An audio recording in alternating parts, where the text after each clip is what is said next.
Pag ayaw umuwi ng pinapauwi mo, ang gawin mo, ayun, lambingin mo, 'di ba?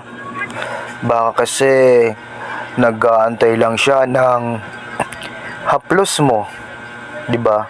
Yung haplos na malamig o yung medyo mainit para ramdam na yung init ng iyong pagmamahal.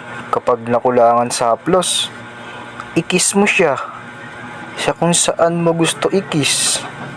O kaya naman, ikaw yung magpakis, 'di ba?